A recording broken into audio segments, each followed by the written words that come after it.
धर्मराज जी, हम सब आपकी छत्र छाया में हैं, लेकिन चौधरी के बेटे छोटू ने हमारी इज्जत मिट्टी में मिला दी। बहाने से मेरी बहन सुधा को शमशान भूमि में बुलाया, इसको डराया धमकाया, इसकी इज्जत लूटनी चाहिए, और ये इतनी सहम गई कि इसकी जबान चली गई। अब तो ये अपने मुंह से बोल भी नहीं सकती। न्याय आपके हाथ में है।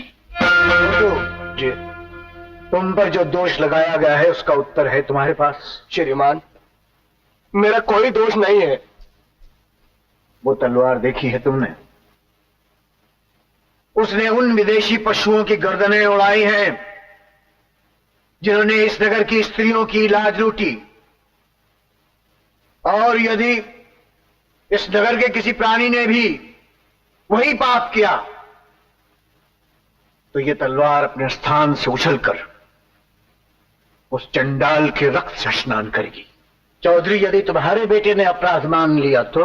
धर्मराज जी, चौधरी खानदान की इज्जत और हैसियत को तो आप जानते ही हैं। ये चाहे तो आधा गांव खरीद सकते हैं। धर्मपीठ की तलवार धन दौलत नहीं देखती, केवल काट जानती है। श्रीमान, मेरा छोटू अपराधी नहीं। ये लड़की प्रिया और आपका छोटा भाई प्रकाश हमसे बैर रखते हैं, हमें बदनाम करना चाहते हैं। ये गांव के लोग मौजूद हैं, इन्हीं से पूछिए कि मेरे छोटू का चरित्र क्या है, उसका चाल चलन क्या है। कुछ दिन की बात है, दूसरे गांव की औरतें बस में तीर्थ यात्रा के लिए जा रही थी। डाकू ने उन पर हमला किया तो मेरे छोटू ने अपनी जान पर खेलकर उनकी हिफाजत की, उनकी इज्जत बचाई। उसी तरह कल रात कुछ पापियों ने सुधा से छेड़खानी की, उसकी इज्जत पर हाथ डाला। तब भी मेरे छोटू ने अपनी जान जोखिम में डालकर उनका डटकर मुकाबला किया। देखिए देखिए, उसकी चोटों को देखिए, कलयुग है, आप लोग भी देखिए। चौधरी, मैंने तुम्हें कल रात भी खबरदार किया था कि अगर तुमने धर्मपीठ पर आकर अपने बेटे के पाप पर पर्दा डालने की कोशिश की तो धर्मपीठ तुम्हारी बलि ले लेगा। और याद है तुमने क्या कहा था? यही ना कि तुम्हारे बेटे छोटू ने घर से बाहर कदम नहीं रखा। कलयुग है, कलयुग। सत्यवादी धर्मराज का भाई और इतना बड़ा झूठ। कब आए थे तुम मेरे घर? तब तुमने कहा था कि छोटू ने कोई पाप किया है। धर्मराज जी, जिस परम परमात्मा ने यह जगत नाटक रचाया है, उस नाटक का एक पात्र मैं भी हूं, जिसकी रक्षा आपको करनी है, आपको। सुधा,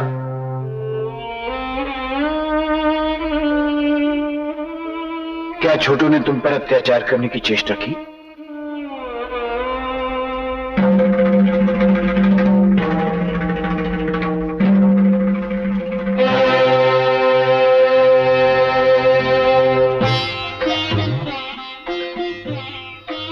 छोटू, तुमने अपराध किया, सत्य को निर्भय होकर मान लो तो प्राण बच जाएंगे। बताओ, तुमने सुधा की लाज पर अत्याचार किया? नहीं, मैंने कुछ नहीं किया। सत्य और झूठ का निर्णय करने के लिए गणेश जी की जो मूर्ति तुमने अपने गले में लटका रखी है, उसको हाथ में लेकर सौगंध खाओ।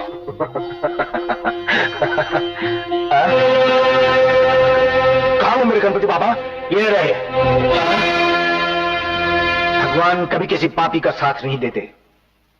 जब तुमने सुधा पर अत्याचार किया तो वो तुम्हारे गले से निकलकर इस अबला के हाथ में आ गए और इतनी दूर धर्मपीठ तक चलकर एक निर्दोष कन्या का साक्षी बनकर आए हैं।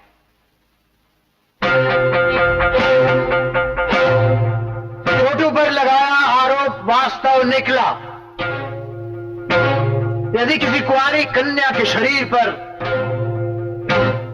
एक पापी के हाथ का स्पर्श हो तो कौन उस कन्या से संबंध जोड़ेगा? उस अभागिन का सारा जीवन व्यर्थ हो जाएगा। इस कारण छोटू को सुधा से विवाह करके उसे अपनी अर्धांगिनी बनाना होगा। यदि वो ऐसा नहीं करेगा तो सदा के लिए सारे चौधरी परिवार को यह नगर छोड़ देना होगा। धर्मराज, ये अन्याय है, घोर अन्याय। मेरे निर्णय का पालन न किया गया तो फिर धर्मपीठ पर गड़ी हुई इस तलवार को अपना कर्तव्य निभाना होगा। अरे क्या खास फैसला किया है? कलयुग है और तुम लोग भी मुंह लटकाए खड़े रहे, फिर क्या टांग उठा के खड़े रहते। कपूत आपका बेटा है, धर्मराज जी ने सत्य का पक्ष लिया है। इतने बड़े अपराध की इतनी छोटी सजा चौधरी। पुलिस कचहरी तक बात पहुंचती तो छोटू हवालात के अंदर होता। जेल के बदले बहू मिल गई चौधरी जी, मुबारक हो मुबारक। मैं बैंड बाजा लाता हूँ। नहीं तो तेरा बाजा बजा दूंगा। छोड़ो चलो।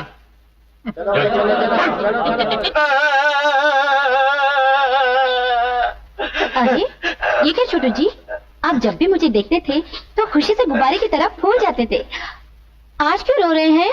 चबेली, मैं तुम्हें धोखा दे रहा हूँ। तुम्हारे साथ बेइंसाफी हो रही है। ये क्या कह रहे हैं आप? चबेली, मेरी शादी हो रही है। तुम्हारी शादी? हाँ। ऐसी लड़की किसके घर पैदा हुई, कब जवान हुई जो तुम्हारे साथ शादी कर रही है? चबेली, वो अपने धर्मराज जी है ना, वो मेरी शादी एक लड़की के साथ करवा रहे हैं।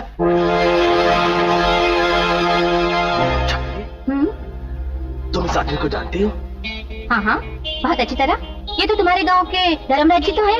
लेकिन ये आज इस घर में क्यों जा रहे हैं? आज क्या, ये तो कई वर्षों से सुशीला के घर आते हैं। सुशीला के घर? हाँ। उसका और इनका क्या संबंध है? वही जैसे मेरा और तुम्हारा। क्या मतलब? हाँ हाँ, उन दोनों के बीच वही रिश्ता है जैसे हमारा और तुम्हारा। धर्मराज जी, नहीं छोड़ूंगा अब। कुछ सुना बहना? कौन सी नई बात है?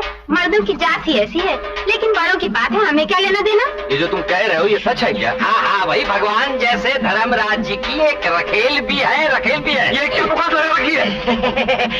बकवास कहाँ कर रहा हूँ, ये तो जो लोगों से सुना है वही कह रहा हूँ। क्या कह रहे हैं लोग? क्या कह रहे हैं? कहते हैं कि तुम्हारे बड़े भाई के शहर वाली सुशीला के साथ उल्टे सीधे संबंध है। क्या बोलो तूने? मैं नहीं, चौधरी के बेटे छोटू ने छबेली नाम की बेसरा से सुना है। और तुम आग को हवा दे रहे हो। साफ साफ बोल छोटू, क्या ये बात सच है? पिताजी, 16 आने सच है। सोच ले, अगर ये बात झूठ निकली तो धर्मराज अपनी तलवार के एक ही वार से हम दोनों की गर्दनें उड़ा देगा। पिताजी, मैंने अपनी आंखों से देखा और मुझे पड़ोसियों ने भी बताया है। धर्मराज, अब आई मेरी बारी। मेरा पिंजरा और तू बटेर।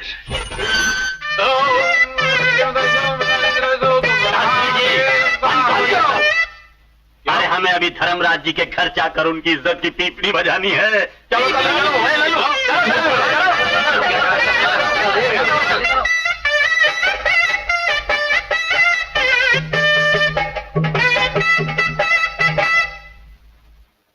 ओ धर्मराज, मैं तुम्हें बुला रहा हूं। धर्म,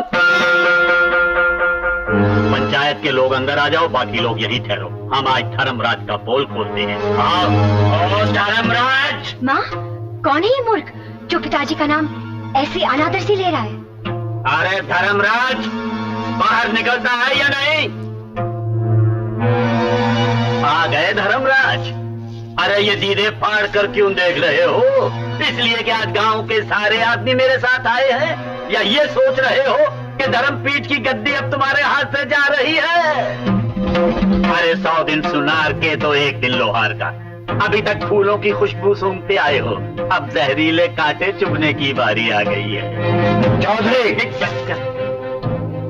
कांटे से ज्यादा विष मैं तुम्हारी बात में देख रहा हूं आज। अवश्य अपने मन में कोई जहरीली चाल लेकर तुम मेरे द्वार पर आए हो। साफ साफ कहो जो कहना हो। धर्मराज जी, हमको आज तक विश्वास था कि आपसे बड़ा भलमानस कोई नहीं। हमने आपके मुख से निकले हुए हर शब्द को ऋषियों की वाणी समझा। हाँ, आज तक हम यही समझते आए कि आपकी छाया में हम सुरक्षित हैं। अरे सतयुग को भूल जाओ, कल युग में सब धुल गई इनकी मान मर्यादा। कहाँ के धर्मराज और कहाँ का धर्मपीठ, अब इनके फैसले को कौन मानेगा? और आपने जो मेरी और उस गूंगी लड़की की शादी का फैसला किया था वो भी गोल हो गया है। यही कहने के लिए हम यहाँ पर आए हैं। केवल इतना ही नहीं, बल्कि हम ये भी पूछना है कि इनके चरित्र की चादर कितनी उजली है। और ऐसे चरित्रहीन आदमी की जो कथा संस्कृति की सुनाए और पुजारी हो वासना का। चौधरी, नैनों से ज्योति चली गई या मस्तक उलट गया है तुम्हारा? अरे धर्मराज जी, हमारी आंखें तो अब खुली हैं और मस्तक उल्टेगा तुम्हारा उस वक्त जब हमारी बात का जवाब दोगे।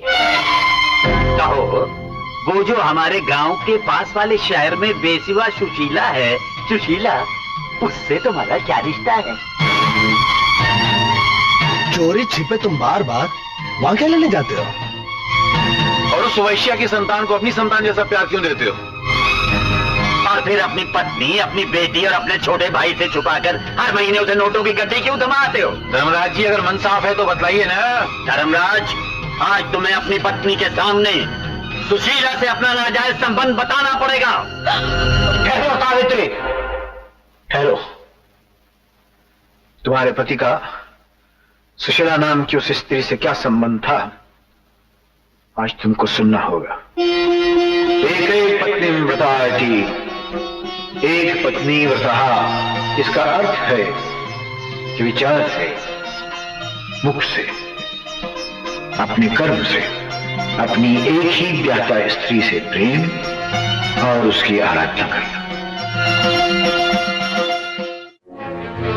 आज तक हमारा विश्वास रहा कि सकल संसार में, धरती पर, केवल हमारे इस नगर में धर्म और सत्य के पग स्थिर हैं।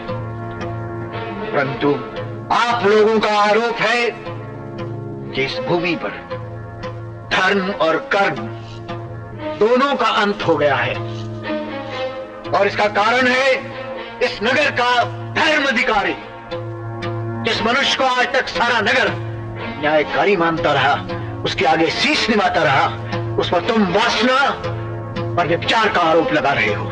निश्चय तुम लोगों में इतिहास, वेद और पुराणों का अभ्यास करने वाले माने हुए विद्वान हैं, और जब तुम सब मिलकर एक मंडली बनाकर मेरे चरित्र पर आक्रमण करने आए हो, तो मेरा भी कर्तव्य है कि सत्य का दर्पण तुम लोगों के सामने रखूं,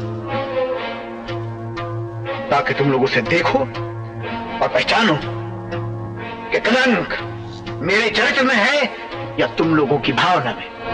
मुझे विश्वास है तुम्हें भूला न होगा वो दिन, वो समय, वो घड़ी जब विजयदशमी के त्योहार पर एक दुर्घटना हुई थी।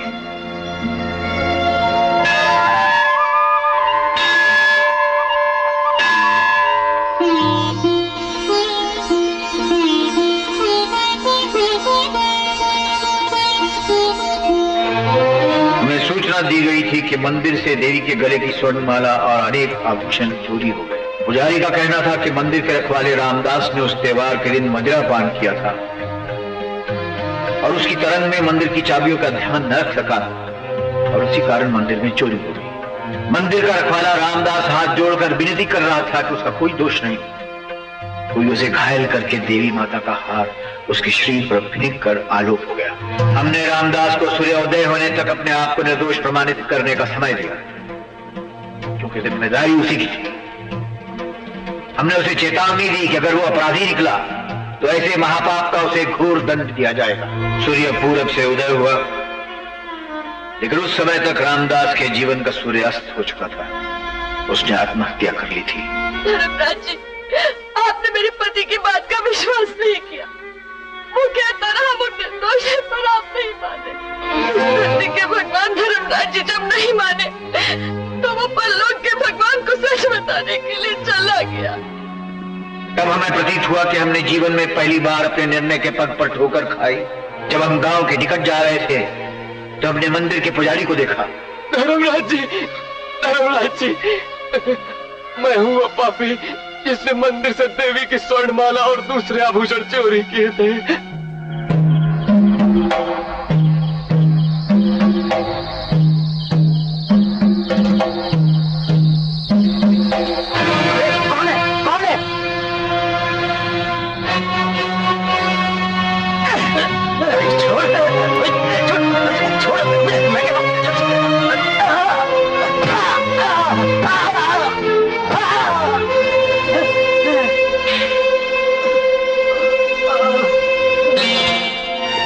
अपना पाप निर्दोष रामदास के सर मार दिया, परंतु परमेश्वर ने नाग का रूप धारण करके मुझे मेरे पाप की सजा दे दी।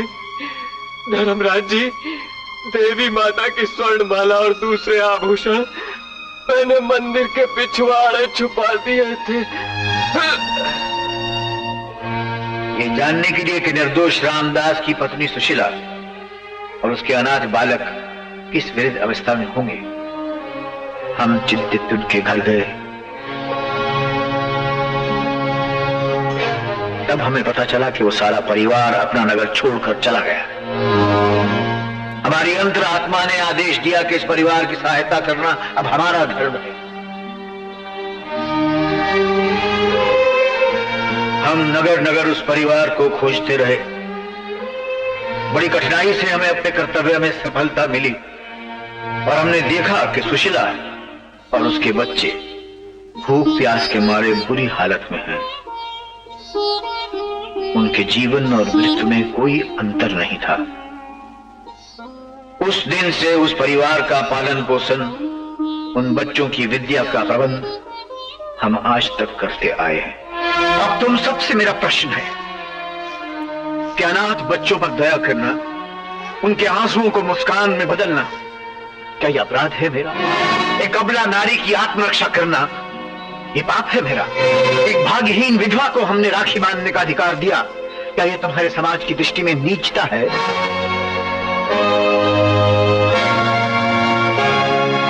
और अब तुम में से वो जो मेरी शुद्धता, मेरी मर्यादा, मेरी पदवी और मेरे चरित्र की परीक्षा करने आए हो, मेरे प्रश्न का उत्तर दे सकते हो। तुम्हारे भाषण में वो गरज है कि सुनने वालों के कान बहरे हो जाएं इस कलयुग में। मंदिर में स्वरमाला की चोरी सच, रामदास का आत्महत्या कर लेना सच, पुजारी का सांप के डसने से मर जाना सच, लेकिन इन सब बातों से ये साबित तो नहीं होता कि तुम्हारा और सुशीला का रिश्ता भाई बहन का है। कामी शुताम पशुपति, मूर्ख, जिसके मन में वासना हो वो हर किसी को वासना के अधीन समझता है। आरोप आरोप ही रहेगा जब तक अपराधी उसे सिद्ध करके न दिखा दे। मैं सबूत दूंगी। जिन लोगों के दिल में खोट है वो सगी बहन को भी पतिता समझते हैं, और ऐसे कुछ महान लोग भी हैं जो पराई स्त्री को भी अपनी सगी बहन से ज्यादा मानते हैं। सुशीला! चौधरी, कभी तुमने किसी गरीब आदमी को एक फूटी कौड़ी भी दी है? नहीं। किसी के दुख दर्द पर आंसू बहाए हैं? नहीं। फिर तुम ऐसे महान परोपकारी और दयालु आदमी की महानता को कैसे जान सकते हो?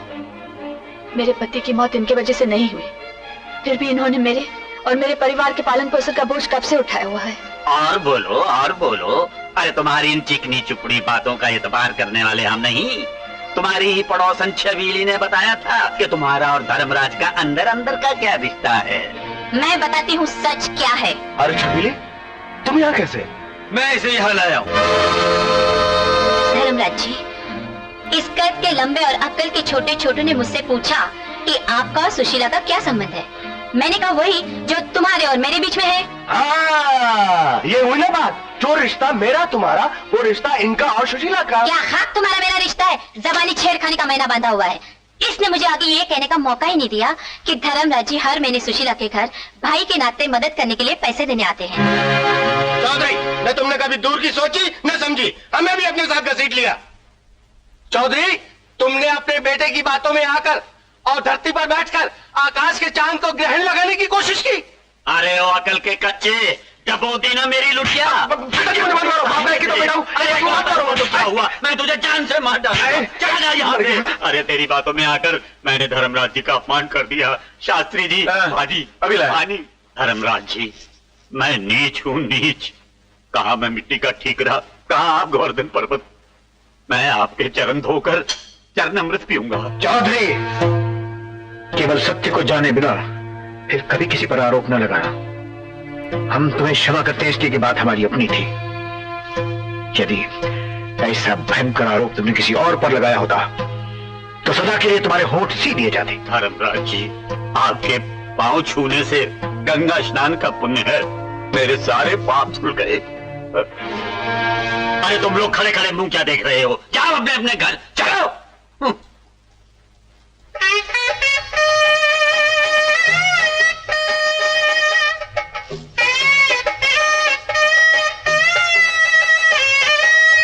चौधरी मुच्छक्कड़, तुमने अपने आंसुओं से मेरे पिता समान भाई के पांव धोकर अपने आप को सजा से बचा लिया, लेकिन फिर कभी गलत कदम उठाया तो मैं तुम्हें सीधे यमराज के पास पहुंचा दूंगा।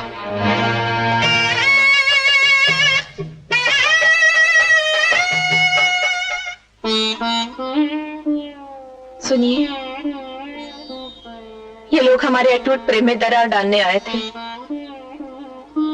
लेकिन जन्म जन्म तक मेरे मन में आपके प्रति श्रद्धा और आराधना स्थिर करके चले गए। भगवान करे हर जन्म में मुझे आपके चरणों की दासी बनने का गौरव मिले। अरे फिर उस खाली खोपड़ी छोटू ने दगा दे दिया, पर शुक्र है बाल बाल बच गए। अरे सरकार, जो बीत गई सो बीत गई, उसे भूल जाइए। अब उस गूंगी को बहू बनाकर घर में लाना पड़ेगा। अरे अगर मैं छोटू की शादी नहीं करूं तो क्या कर लेगा धर्मराज? अगर करोगे तो अपने परिवार समेत वर वधू को आशीर्वाद देगा, और अगर शादी नहीं हुई तो आपको अपने परिवार समेत अरे सरकार, छुट्टी हो गई, मर गया। जब से उस तरह कैची संभाली है ऐसी भूल आज तक नहीं हुई। साली को आज ही फिसलना चाहिए। अरे क्यों हड़बड़ मचा रहा है? जबान कभी न कभी फिसली जाती है। नहीं, जबान नहीं फिसली सरकार, अपने हाथ फिसल गया। हाथ फिसल गया। ये निकली, ये निकली, ये निकली, ये निकली। अरे कमबख्त, अगर तेरी बीवी विधवा हो जाती तो मुझे इतना गम नहीं होता जितना अपनी ये नागोपली मूझ के चले जाने का हुआ। अरे जालिम, एक ही झटके में मेरी इज्जत की सफाई कर दी। अरे सरकार, ये भूल मुझसे नहीं हुई है। आपकी मूंछों के रौब से मेरा उस्तरा हिल गया और आपका मुंह छिल गया। अरे देख, इससे पहले कि कोई देख ले ये बाकी की आदि बिगाड़ते। नहीं सरकार, जिस मूंछ से बड़े बड़े लोग डरते हैं, अरे जिस मूंछ को देखकर सांप बिल में घुस गया, मैं उसको काट नहीं सकता सरकार। चाहे आप मुझे फांसी दे दीजिए, ये पाप मुझसे नहीं होगा सरकार। अरे अगर लोग मुझे आदि मूंछ के बगैर देखेंगे तो क्या कहेंगे? कहेंगे अर्ध नारीश्वर आ गया। थोड़े दिन रहने दीजिए, अच्छा लगेगा सरकार। कल्लू, मैंने जिंदगी में कभी तेरे आगे हाथ नहीं जोड़े, देख देख आज तेरे हाथ जोड़ रहा हूँ। चलिए बाकी के आदि मूंछ भी काट। नहीं, ये मुझसे नहीं होगा सरकार। उससे नहीं होगा तो ला ये उस्तरा मुझे दे दे, मैं तेरा सर काजल की तरह काट दूंगा। नहीं सर, कहा नहीं।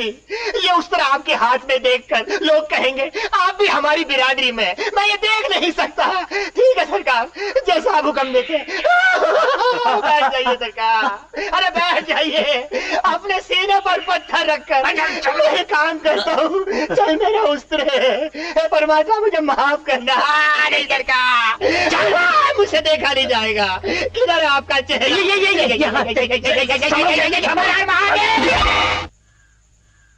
वाह वाह सरकार वाह, मूंछों के साथ भी एक बात थी और मूंछों के बगैर भी एक बात है सरकार। वाह वाह वाह वाह, क्या चेहरा चमक रहा है। अबे कल्लू, अरे मूंछ गई तो गई, घर की खेती है फिर से उगाएगी। मगर सवाल तो ये है कि उस गूंगी लड़की से कैसे पीछा छुड़ाया जाए। सीधी सी बात है, उस गूंगी को अपनी बहू बना लो। बहू? हाँ, धर्मराज का फैसला तो आप सुन ही चुके हैं। या तो छोटू की सुधा से शादी या फिर नगर वनवास। आपका आधा खजाना आपकी मूछें थी, वो तो कटवा चुके हैं आप। अब रही ये जायदाद और हवेली, अगर ये भी चली गई तो सड़क पे आ जाएंगे आप। और नगर वनवास के बाद वो जो धर्मपीठ पाने का जो सपना था वो भी अधूरा रह जाएगा, कुंडली खराब। देखो शास्त्री, मैं ये गांव छोड़कर तो नहीं जाने वाला, चाहे मेरे प्राण निकल जाएं। तो धर्मराज का फैसला मान लो, उस गूंगी लड़की को अपनी बहू बना लो, और उसके बाद इस शास्त्री की चाणक्य नीति देखो।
जो उस लड़की को हाथ लगाया अगर लगाएगा तो मैं तेरे टुकड़े टुकड़े कर दूंगा।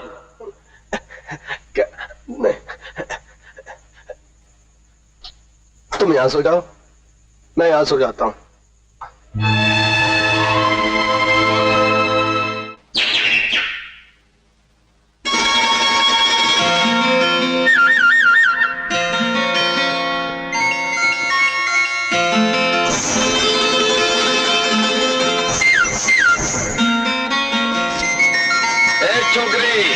एक एक चीज दिखाओगी तो कैसे काम चलेगा?